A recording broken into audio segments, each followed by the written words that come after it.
Hey there, we're back, and now we are at number 7 and 8 in our 14 shoe, 14 week countdown from 2020.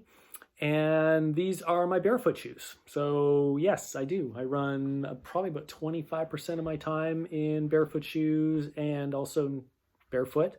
And so these shoes come out at least twice a week, sometimes more.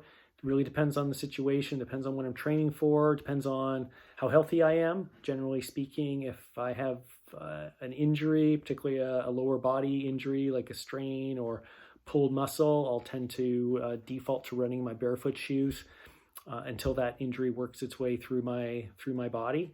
It keeps me from overdoing it generally, keeps me slower, and only allows me to run as much as the mobility in that kind of damaged limb will allow. So it tends to speed up recovery, I find, as well as obviously keeping me honest with my running form and not allowing me to run in a way that might aggravate the injury or the compensation that would maybe cause an injury on the other side of my body, basically. So my real workhorse for the last almost year and a half, 2 years, has been the Vivo Evo. It's an earlier version. They've replaced it basically with the Primus Lite now, which is the model we've been selling in the store. But the sole is basically the same. The upper is pretty similar. This one probably has about 1,500, 1,600 kilometers on it. So a lot of use, and the sole, to be honest, still has a lot of life. The upper is starting to show some wear and tear, but it gets the job done, and it's been a great shoe. So I've really enjoyed it. It's got everything we need in a barefoot shoe with a natural foot shape, no midsole cushioning, and great ground feel. So that's been a shoe that I've run, again, probably the most of all the models that I currently run in. This has been the model that I've run in the most. And my newest barefoot shoe is from Xero.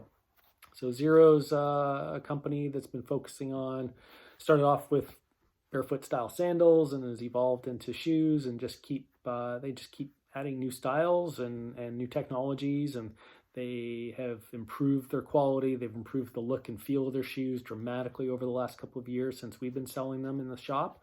And this is their latest road-oriented barefoot shoe called the HFS. And incredibly light, very flexible shoe, one of the more flexible ones from them, and a really nice clean upper design. So I've done a few runs in this one now. Took it to Kenya with me, actually, and it was kind of my day-to-day shoe there, which was super nice and comfortable. And I'm looking forward to basically this one probably replacing my Vivos as the bulk of my barefoot running goes. And yeah, I think it's important to work on your form and technique, and the simplest and easiest way to do that is to spend some time running in barefoot shoes or barefoot. And I've been experimenting more and more with that as part of my runs. So I don't go out the door barefoot, but I'll take my shoes off at some point and run barefoot for a kilometer or two, sometimes up to 3 would be probably the max.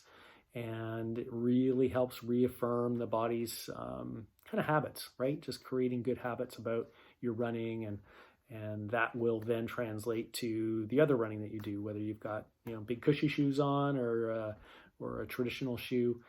It will still help your technique, help your form, help your efficiency, which then obviously translates into usually better results and less harm, less injuries. So that was the barefoot stuff.